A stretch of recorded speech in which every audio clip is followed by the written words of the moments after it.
My name is Maggie Lehrman. I'm Associate Publisher at Abrams Kids. Before we begin, I would like to let you know that books by authors in this program can be purchased from the Center for Fiction just outside the venue, where the authors will also be signing their books immediately following. Authors, at the conclusion of the program, please go directly to your signing tables. And at the conclusion of this, actually, I can skip that part because we're the last ones. You can hang out. You don't have to leave. So let me just introduce a few of the people here. Actually, everybody, not just a few. Adrienne Tooley writes books about magical, emotional girls. She grew up in Southern California, majored in musical theater in Pittsburgh, and now lives in Brooklyn with her wife, their dog Biscuit, 8 guitars, and a banjo. She's the author of The Betrayal Prophecies duology, which includes The Third Daughter and The Second Son, the kids' indie next pick, Sophie and the Bone Song, and Sweet and Bitter Magic. In addition to writing novels, she is a singer-songwriter who has released 4 indie folk EPs. Ava Reid was born in Manhattan and raised right across the Hudson River in Hoboken, but currently lives in Palo Alto. She has a degree in political science from Barnard College, focusing on religion and ethno-nationalism. Her newest book is A Study in Drowning. Chloe Gong is the #1 New York Times bestseller of the critically acclaimed Secret Shanghai novels, the Flesh and False Gods trilogy, and her new book, Heart Huntsman. Her books have been published in over 20 countries and have been featured in the New York Times, People, Cosmopolitan, and more. She was named one of Forbes' 30 Under 30 for 2024. Chloe graduated from the University of Pennsylvania with a degree in English and International Relations. Born in Shanghai and raised in Auckland, New Zealand, she is now located in New York City, pretending to be a real adult. I like that line. Jordan Ifueko is the New York Times bestselling author of the Raybearer series and the new novel, The Maid and the Crocodile. She's a Nebula Award, Ignite Award, Audie Award, and Hugo Lodestar finalist. And she's been featured in People Magazine, NPR Best Books of the Year, NPR Pop Culture Happy Hour, and ALA Top 10. She writes about magical black girls who aren't magic all the time because honestly, they deserve a vacation. So, thanks again for coming. I'm thrilled to be here with all of you talking about Love is a Fantasy. Your books are really stunning, and I'm so happy I got a chance to read them all. I also edited Jordan's book. I feel like I should mention that up front. These books are really one of a kind in so many ways. They have vivid settings. There's a vibrant city in a magic-infused world, the watery cliffs of a scholarly kingdom. There's the intrigue of historical Shanghai, or a world of gods and royals and politics. But I also loved the ways that each of these books captured romantic feelings and dealt with magical gifts. I'm really looking forward to digging in, so thank you for having me here. So to get us started, I was hoping you could tell us what your inspiration for the book was, or basically the spark of the story. And Jordan's right next to me, so you go first. Sure. Hi, everyone. I wrote The Maid and the Crocodile, which is actually directly, if loosely, inspired by Howl's Moving Castle. The dynamic is a disabled teen domestic worker with the power to change people's fates by cleaning their houses, and she's practical to a fault and rage cleans like Sophie from Howl's Moving Castle. And she attracts the attention of a deity who is powerful and magical and utterly useless, much like a sorcerer you might know. And so that dynamic that I really liked from that story was a spark. I noticed that within a lot of romances, any kind of power differential is a really popular trope, right? You might have immortal and mortal, king and commoner, that kind of thing. And it can be fun because the point is always that, love levels in a way, but I actually wanted to explore how much more complicated that was, right? What if you had a fairy tale where the happily ever after was not the person with less power getting raised to that level, but rather society itself getting changed, so that power differential is actually quite challenged. So those were the sparks for the romance in this book. Cool. Chloe? I love that. So I like to say that the inspiration behind Heart Huntsman is that it's very thinly veiled Steve Bucky Winter Soldier fan fiction. I'm not kidding. It would be as though Captain America were a teenage girl in 1930 Shanghai, questioning the role of government, questioning what loyalty to your nation means, and how you actually define nation when you are in the midst of civil war, when different people believe in different things and make that your national identity. What happens there? And when you look at, Marvel and pop culture, you also see these kinds of fun elements that I don't think I've ever seen when it comes to exploring history. I don't think I've seen the kinds of mix between something serious and then just absolute chaos in the form of superpowers when you are looking at a serious topic. I think if we are only allowed to talk about history seriously, we are also at risk of making it so that only a certain type of story is allowed to emerge.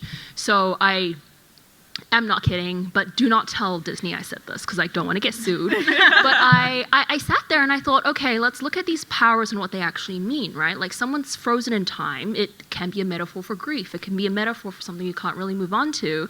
You get matched with someone who is super strong, don't have much memory of how you were made that way, and suddenly you've got an AO3 pairing that can go into any point in time, and I chose 1930 Shanghai, and it was a lot of fun, a lot of banter that emerges from that. Absolutely. Awesome. Ava?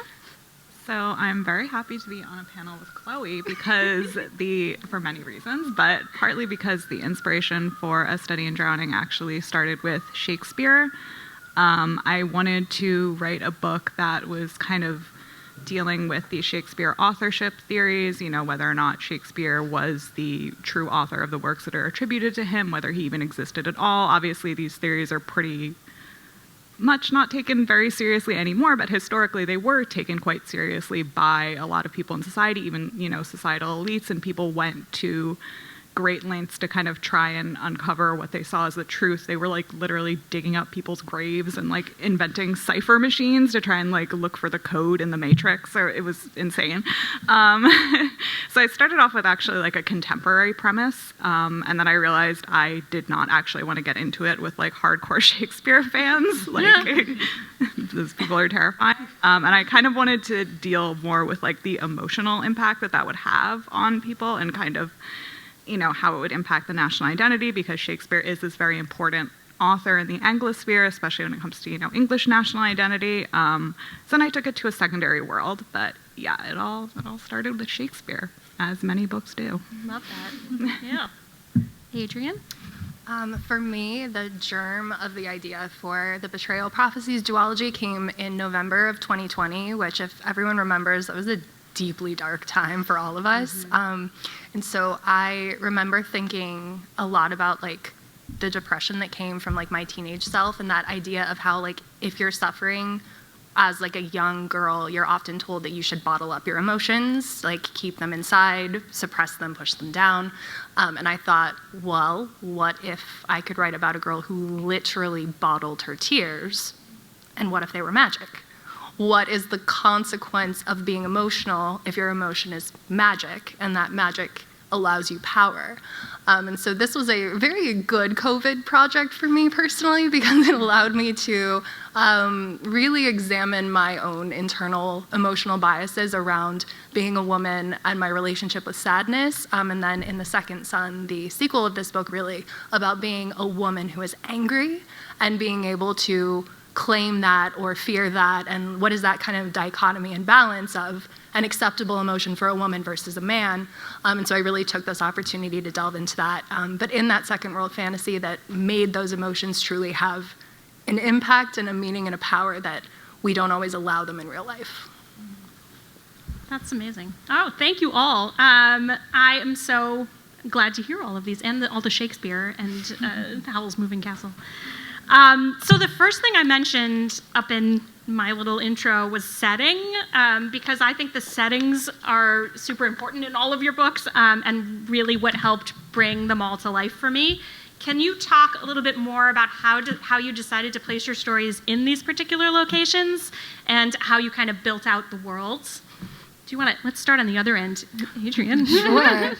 Okay, so one of my rules of thumbs when I'm writing is I usually come up with my characters first, and then I try to create a setting that will torture them endlessly based on who they are and who I've decided, how can I make you specifically suffer? And so what I did was I actually created kind of a closed, like, royal monarchy world that is a queendom and a matriarchal society, because again, this was very much an examination of women's emotions and what is acceptable and what is not. And so this is a dual POV series. On one side, we have Elodie, who is the firstborn daughter of the queen, who is actually last in line for the throne based on a centuries-old prophecy that comes to light with her youngest sister. And then on the other side, we have Sabine, who is a poor girl who lives on the docks, and she's the one who sells her tears. And so I kind of wanted to create this very clear two sides of the world within this kingdom, to talk about power imbalances, to talk about emotion, to talk about the effects or the lack of consequences when you have wealth and you have power, and how desperate you are to claim it when you don't. So by kind of having these two characters get thrust into each other's worlds, we had a little bit of a prince and pauper phase. We also had that kind of dismantling of each other's kind of core emotions based on the world that they inhabit. Elodie lives in this very, like, pristine marble castle, and her emotions reflect that way, and Sabine lives near the water, so everything that she feels is a lot more, like, churlish and internal, and I think by virtue of that, the settings really inform the characters, and the characters also really inform that setting. Cool. Yeah, so like I mentioned, because the study in drowning started with Shakespeare, I kind of went to the place that would be kind of that made the most sense with that, right? So A Study in Drowning is a secondary world fantasy, but it's very heavily based on kind of mid-century England and Wales. And because I knew this was going to take a look at the author as exemplifying national identity, I kind of, took the real world, colonial relationship between England and Wales and kind of transplanted that into the book as well. Wales also is a country that storytelling is very core to kind of like their national character and their national identity. And I love the idea of like having a country where, for example, in A Study in Drowning, kind of literature is the most like esteemed subject to study in school. And like, I don't know, that made me happy. like STEM people are oppressed for once, as they should be. No, no. So I liked kind of flipping that on its head, and it is like a dark academia fantasy. So I kind of wanted to have this. It's set at a university that's inspired by Cambridge, where I spent a lot of time when I was at university. Yeah, and just kind of exploring that, like the legacy of kind of colonialism in England and Wales was kind of the inspiration for the setting. So the setting for Heart Huntsman it came out of me really wanting to do a spin-off, because Heart Huntsman is the sequel to Foul Lady Fortune, which is the spin-off series to These Violent Delights and Our Violent Ends. I know that's very confusing. I've drawn many charts about it before because it does get very confusing. But because I had kind of narrowed myself in with the historical timeline, it started with me really wanting to write that spinoff about Rosalind, who is the protagonist of the Foul Lady Fortune duology. And I was kind of just stuck at an impasse because, the first duology was set in 1926. And that meant if I was going to bring it into the 1930s, which I knew I wanted to do because, if you're going to write a spin-off, something needs to feel different about the series. There needs to be a reason why you didn't just do a continuation. It has to have a different tone of some sort, maybe a different theme of some sort.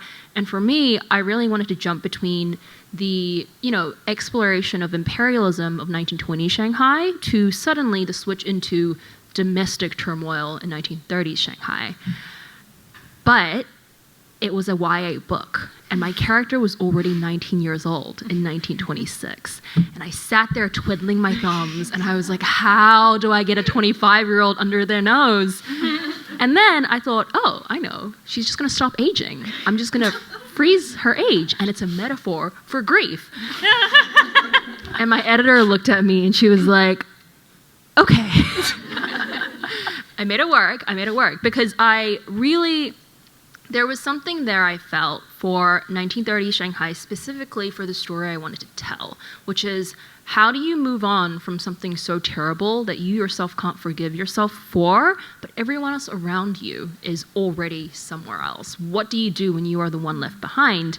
And the 30s in China and Shanghai was going through that terrible period. They were between the world wars, of course, but they could not make up their mind about what their beliefs were, that we were about to hit there were more wars to come.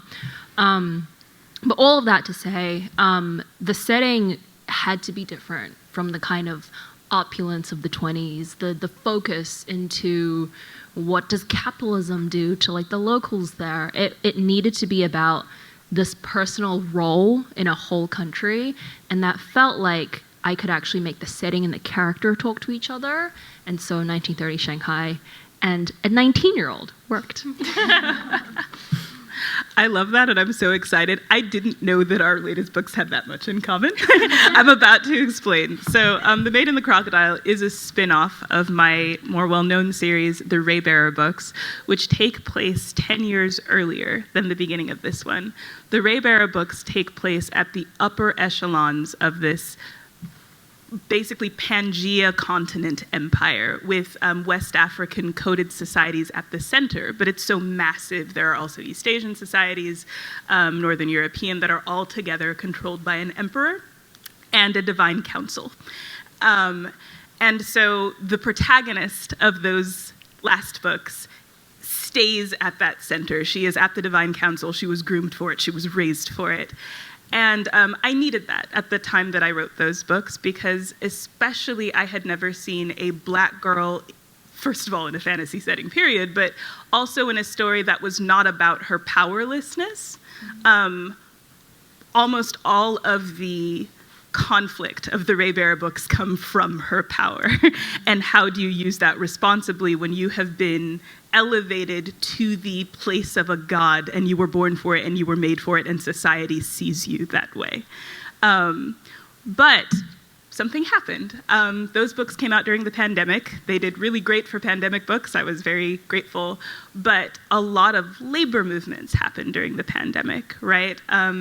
Especially with the plight of essential workers, who were not only healthcare workers. It was our sanitation workers. It was the people in the grocery stores. It was, the people cleaning buildings, and how they were paid the least, even though they were literally the only ones crucial enough to our society that they could not stay home when there was a deadly virus going home. And then we saw all of those labor movements over the last few years. Like, a couple summers have been referred to as hot labor summer, which I really like. And I realized that I wanted to explore this world I created from the bottom. So you have this character who, the protagonist of my last book might as well be a literal deity to this person. That's how little chance they have of ever meeting them. There are whole magic systems in Raybearer that never even get touched on in this book, simply because it costs money to use them. And my protagonist has no money. So how's she going to pay to use a fancy, lodestone travel network system? She's like, no, I live here in this town where I need a job, right? So that's where the setting came from. And one of the reasons I got so excited with Chloe is not just because it's a spin-off, but because the male main character of this book is one that you see in the Raybearer series, which takes place 10 years ago. And he has also been frozen at that age. Has not aged. We don't do those kind of age differences. But also, oh gosh, I can't spoil it, can I? No, okay. No, I won't. Okay. All I will say is you have seen him in these last books, or at least in the second one, and he basically blips in and out of time. So he wasn't continually here. He was 18, and then he blipped out and blipped back into this world, which suddenly doesn't need him anymore the way it did before. And he was a really big deal. And so he was a mortal person who is now essentially a god, but his godhood is slowly killing him and turning him into a beast, which is why he is known as the Crocodile, who may or may not devour pretty girls. Yeah. And so, I love getting to work with aspects like that. When you have a well-established world already, how do you want to approach it differently? Does it even look like the same world if you're approaching it from a different class? And in a lot of ways, it doesn't. It feels like such a different place. Yeah, just to say, the maps in these books, so, there's fantasy maps, which we all love, and in Raybearer and Redemptor, they're these big world maps where you see the whole world, but the map in this book is of one building. So, yes, thank you all. So I'd love to also talk about the main characters, and in each of your books, I think a couple of you kind of touched on this already.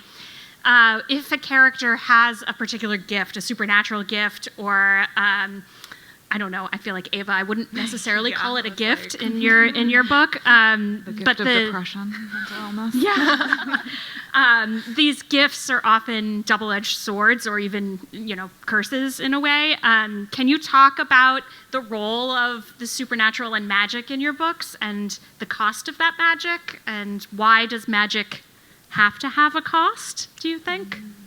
Anyone can jump in.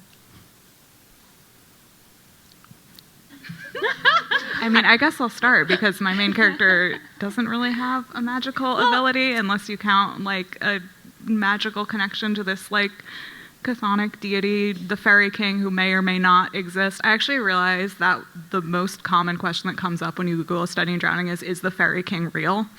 Like that's like that's like the suggested result. And like my cousin was telling me there's like Reddit pages like dedicated to this. Because Ava, I assumed that seeing that is a magical power in my mind, so yeah, I mean, well, it kind of is, because the quote unquote magic in this book is really a lot about kind of belief and fairy tales, and again, I keep coming back to this, but kind of like national myth and national identity, and like what, I think there's a quote that the love interest says that like magic is just the truth that people believe.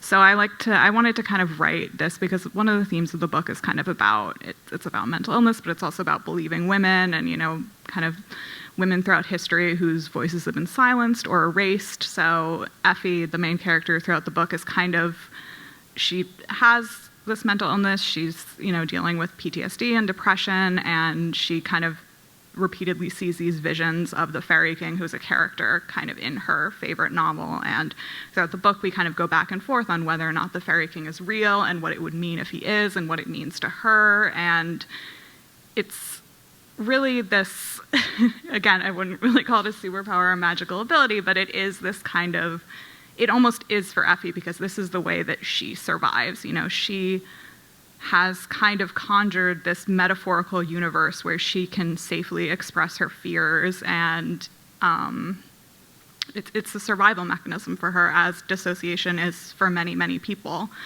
And I think that I hope that what people take away is not whether or not the fairy king is real, but that if this is something you have to do to survive, that is okay, and that is, that is strength, and that is, an ability in its own way.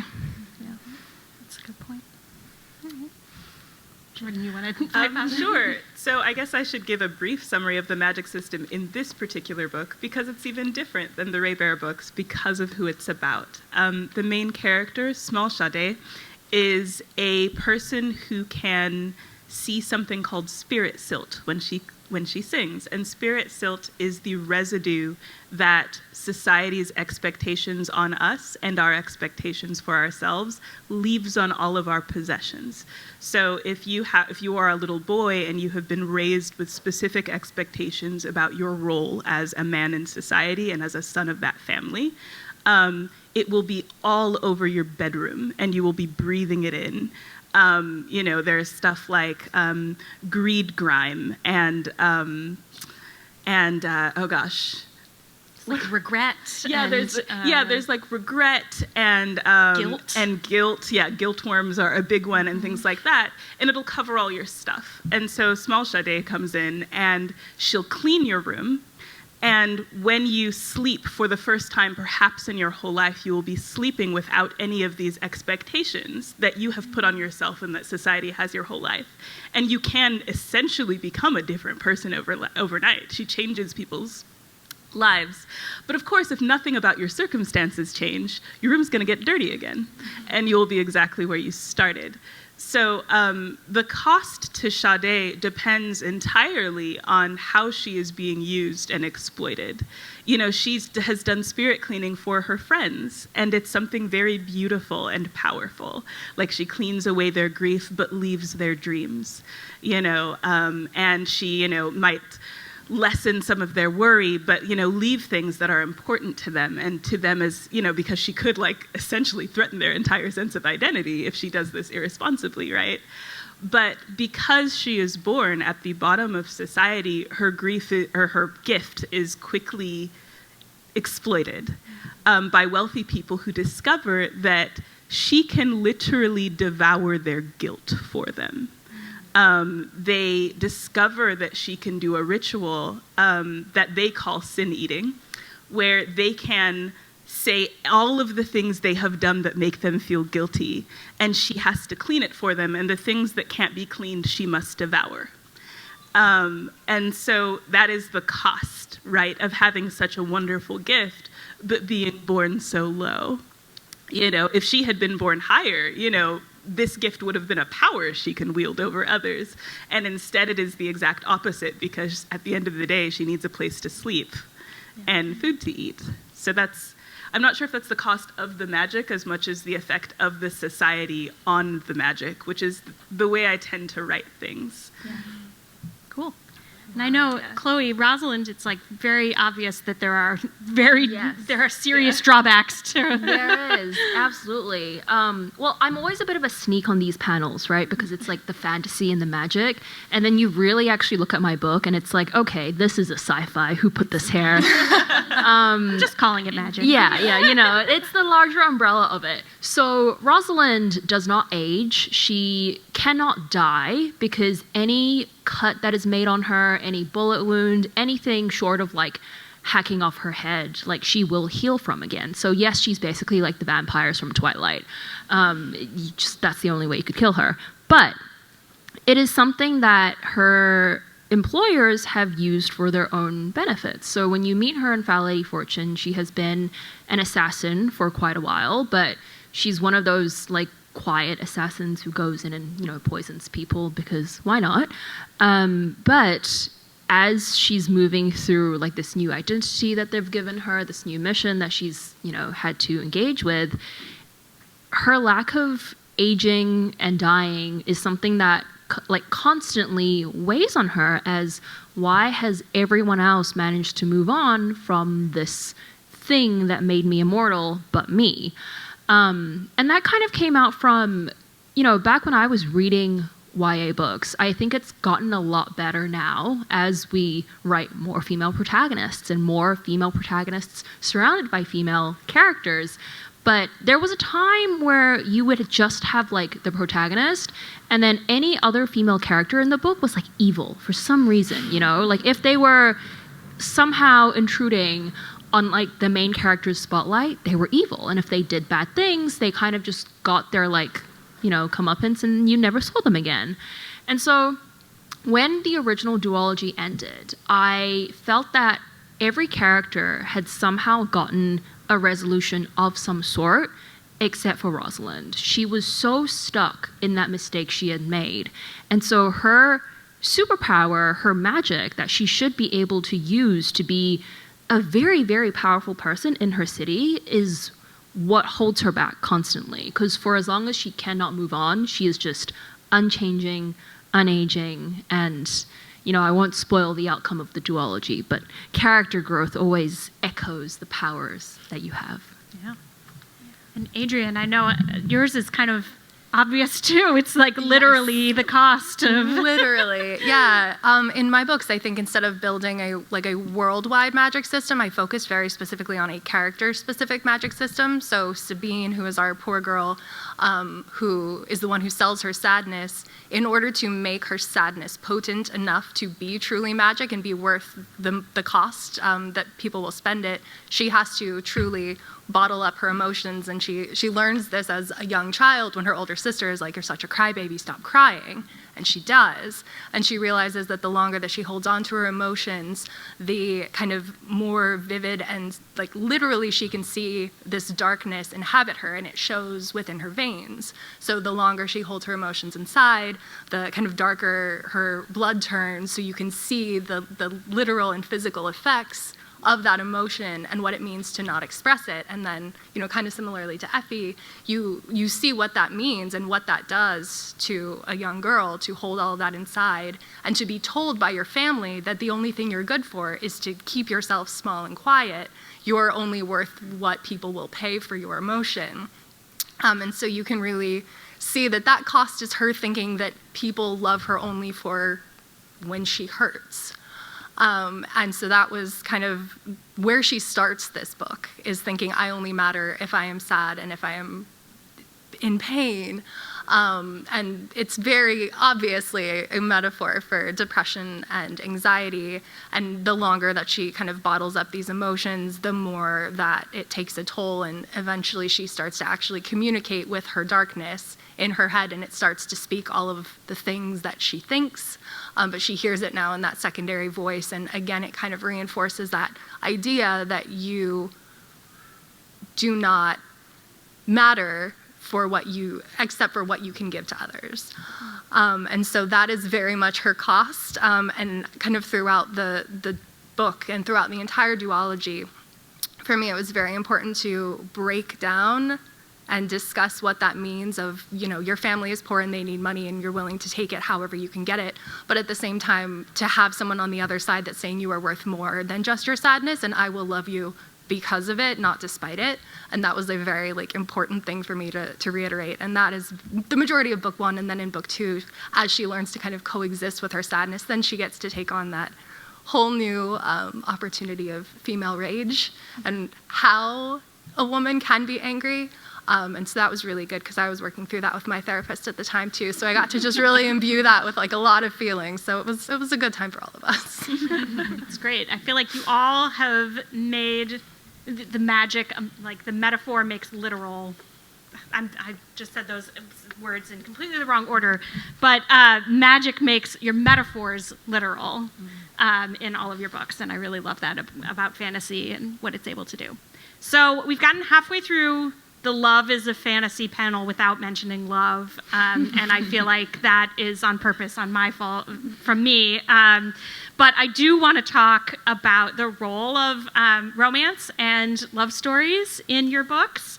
And I guess first, a sort of general question, what is your goal when you're writing a love story, and what is a romance to you? Wow. Ooh, yeah. Good question. It's a big one. I also have specific questions for each of you, if you would rather me do that first.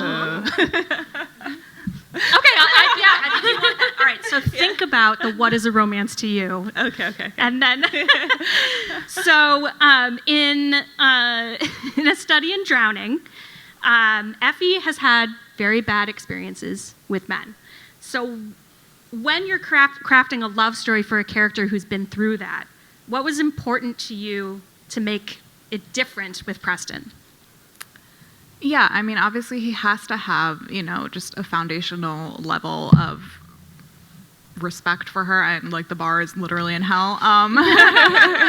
But, I think strangely having it be this kind of rivals to lovers arc really helped that and made sense for that, because he views her right away as a rival. She is, in some sense, his intellectual equal right off the bat. So he can't, it's impossible for him to dehumanize her, because she comes at him and she, is directly attacking everything that he believes in so foundationally. And maybe the more I think about it, romance is kind of, love is something that's so powerful that it makes you doubt the most fundamental things that you believe in. Maybe that's peak romance. I don't know. I like that. I think that's at least kind of the romance arc in A Study in Drowning. Yeah, for both of them. For both of them, yeah. They both, they meet each other, and right away their ways of viewing the world are just so foundationally different that they really, through falling in love, it makes them kind of evaluate what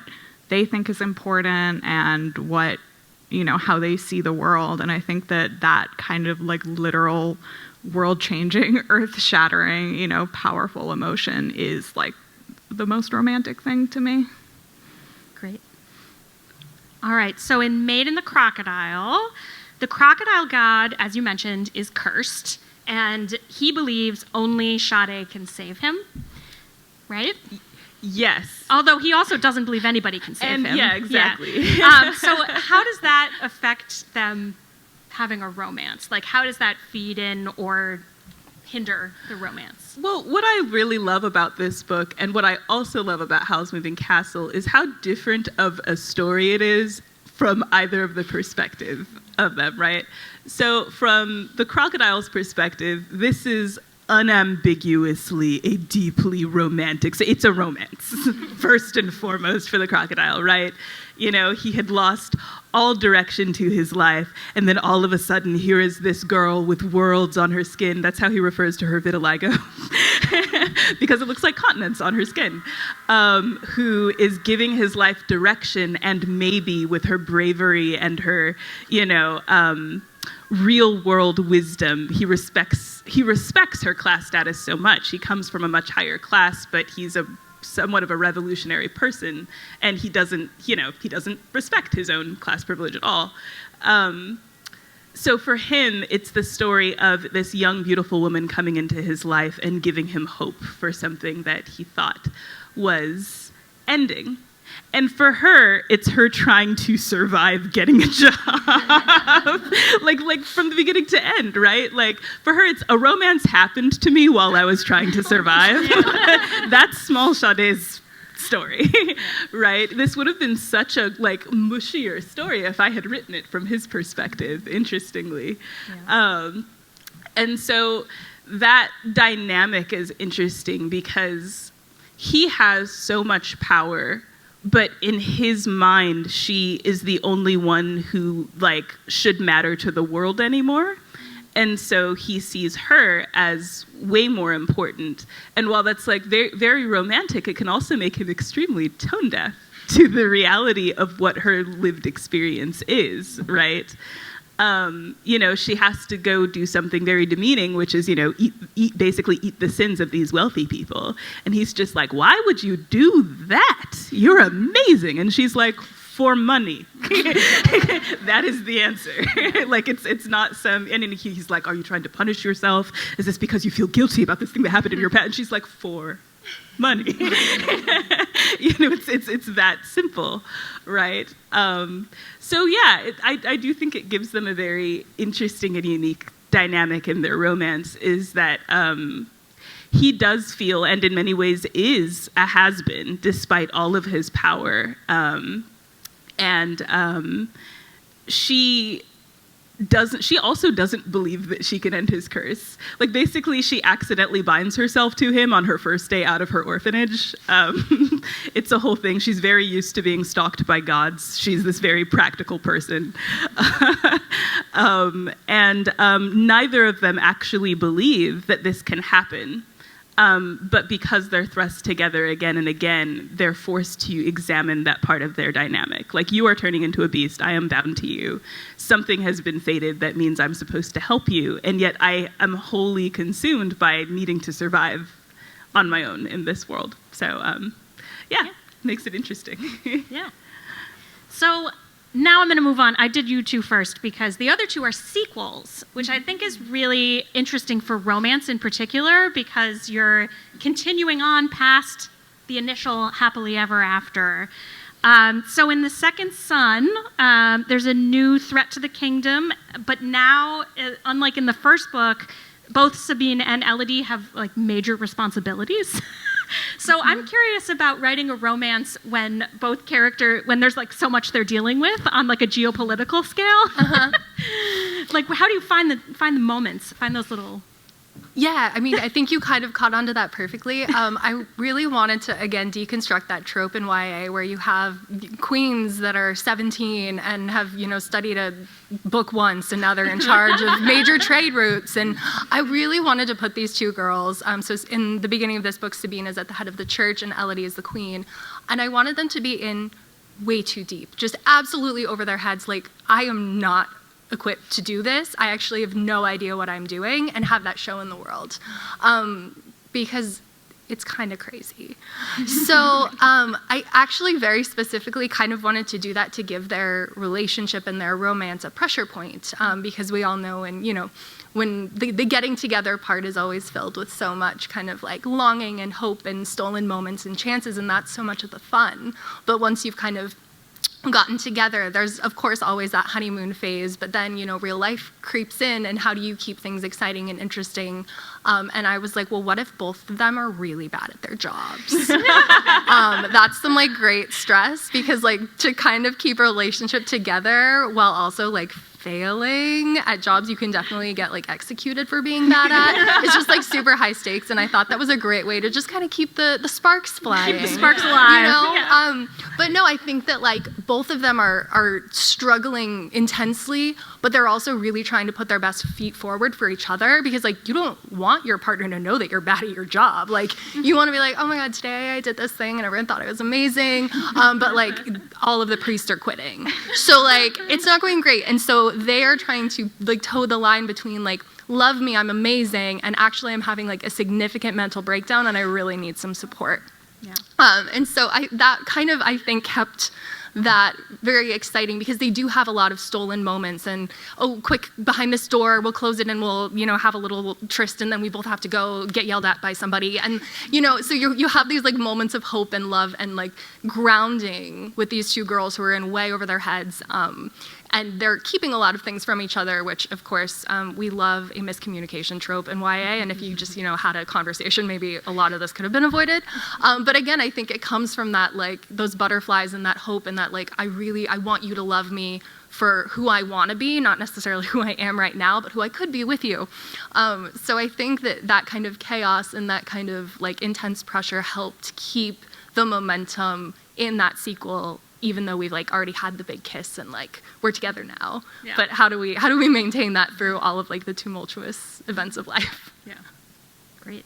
Well, in Heart Huntsman, Chloe, you're very clever because you made him lose his memory. Mm-hmm. So I'm curious though, what is different about writing a couple's romance for the second time? And like how you managed to like keep some of the flavor of the first book and with the challenges of the new book. So it's like a sneaky do-over, but then it has that extra layer, you know, because one of them remembers. Yeah. So in Foul Lady Fortune, there was the dynamic of the fact that they were a fake married couple. And it really played into Rosalind's complex because she believes herself so unlovable.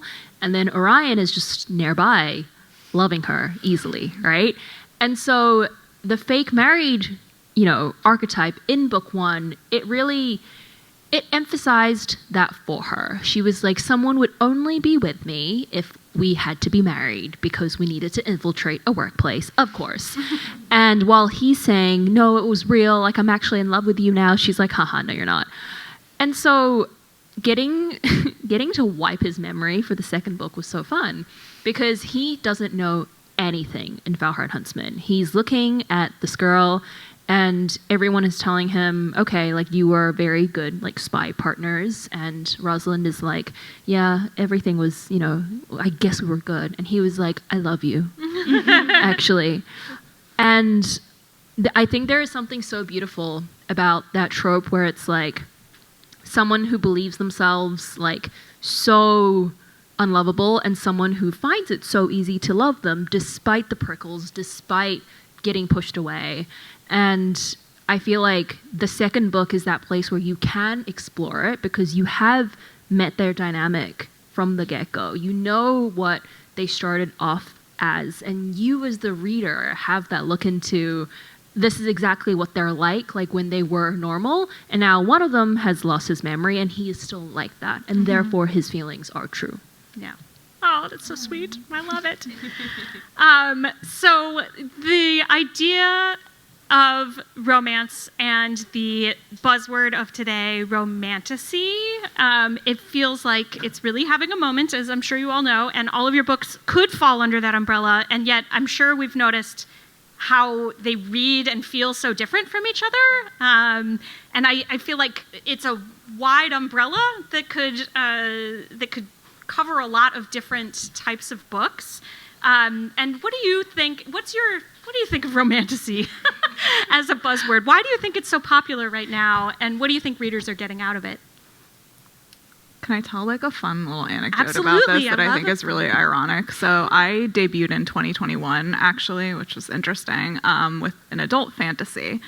And when I was debuting, we had a little back on Twitter, X, Elon's app, whatever, when that was still a place people went to be normal. I had a group chat with some other like 2021 authors. It was like me, Hannah Wynne, Shelley Parker Chan, Sheree Clark, and I think, funnily enough, like Alex Harrow put us in this group chat together, and she was just like, here, you all like hang out. And it was a group chat that was for people who wrote fantasy with strong romantic elements. And it was like, wow, we're so oppressed in this industry. Like, no one understands our books. Like, we're so alone. And that was 3 years ago. So things have changed a lot since then and since I debuted. And it's interesting because I think the term is now like retroactively being applied to like some books that were definitely not marketed that way initially, including my debut. And I think that what we're seeing is something that is very much like driven by women and young women in particular, which is like really, really nice, especially in fantasy, which has been so male dominated for so long. And there's obviously, there are good things, there are bad things about the romantasy label, I think, but I think the fact that it is so like female forward is something really nice and really refreshing. Yeah. I have some very strong thoughts about romantasy. And it's sometimes hard to explain because I feel as though I can feel when a book is romantasy, and sometimes it's hard to put that into words because it is more about the feeling it's trying to invoke in you, the reader. It's why I say, I wouldn't mind it if people wanted to label my YA books as romantasy, because at the end of the day, I want that romance to make you feel good. I want it to make you feel like you're in a safe space. Like, even if everything else in that world is actively falling apart, people are getting killed, the romance is probably going to be fine. Like, that's why you ultimately call something romance with a capital R. There's that promise that despite it all, the couple and that love they found between them is going to make it out alive somehow in some form, depending on the genre. But sometimes it's very hard to narrow that down into specifications, and I say that because my adult series is very much not romantasy. But if you put them side by side and you try to describe it, you might put it there because it's like, okay, well, it's an Antony and Cleopatra retelling, and they're rulers in some way, and there's a romance, and they kiss and stuff. But it's not a romance because they're really bad people, and the romance should make you feel grossed out rather than warm. But it's like, how can I blame people when you put it in those, like, you can't pitch your book saying, like, okay, the romance makes you feel evil, right? That's not going to make someone pick a book. But I do feel like romantasy as a term, I think if we are, slightly more careful about the books we do apply it to for what we actually want to advertise, it would be so much more useful as a label, because the point of a label is to help the readers find it. Whereas, there are some times where I sit there and I'm like, please take my adult book out of this category, because then you just get people upset because they're like, well, I wanted something warm and fuzzy, and instead I got evil people. Yeah, honestly, I felt pretty weird about, to me, this is a very romantic story, but I also understand that the expectation behind romantasy is that at the forefront of every stake will these two people get together? And again, if I had written this story from the male lead's perspective, it would have been romantasy, hands down. Like, I tell this story about Maggie because I think it is very funny. She did make me tone down how thirsty he was. And I have had some readers ask me, like, release the thirsty cut. But, and I did, because I do think it was distracting to the fact that, because Small Sade is the protagonist, her main concern is still stability and survival, even though she is slowly falling in love, right? So because I wrote it from her perspective, the main stakes at the forefront of her mind, it's not her budding romance with this immortal guy who kind of followed her home. Anyway, if you read the book, you'll see how that works out. But right, so in that way, I have had readers who were like, oh, I loved this, but I'm not sure if this is romantasy. And essentially it was because of what Chloe was describing. It was like I wasn't feeling this warm fuzzy thing the whole time, because she's dealing with really hard circumstances, right? But I don't know. I feel like it's kind of that age-old debate. People debate over whether Jane Austen was actually a romance writer. I would actually say not. I think she wrote novels of manners. Her main primary concern was societal interactions and character studies of people, even though romances happened, in part because she wrote accurately about women in class, and a woman's biggest concern was who is she going to marry, right? But yeah, it's what you feel like the book gave you. And so it is kind of hard. It can be a wide tent, and maybe it should be defined more narrowly. I don't know. Yeah, I feel like in my head, this is my personal definition. This is not sanctioned by anyone but me. But I always think of romantasy as, does this plot work if they don't fall in love? Because, and in that sense, I kind of exclude myself from being a romantasy writer, because I think actually Elodie and Sabine could have figured all this stuff out without falling in love. It was just an added bonus that they got to love each other. But I think similarly to what everyone else has already said, how does that romance make you feel? Are you thinking about it with every turn of the page? Is that at the forefront of what's happening? This world is blooming around the romance versus the romance is coming to light in the world. And that's my personal opinion on that. And I think that it would be super fun if somebody wanted to trademark that definition for whatever it is, so we can all align and know what we're doing. Yeah, that would be nice. All right, well, thank you, Jordan, Chloe, Ava, Adrienne. This has been an absolute delight. I highly recommend all of their books, which, once again, you can purchase right outside, and they'll sign them for you. Thank you so much for coming. Thank you for the great questions. Sorry we didn't have time for more. Thank you.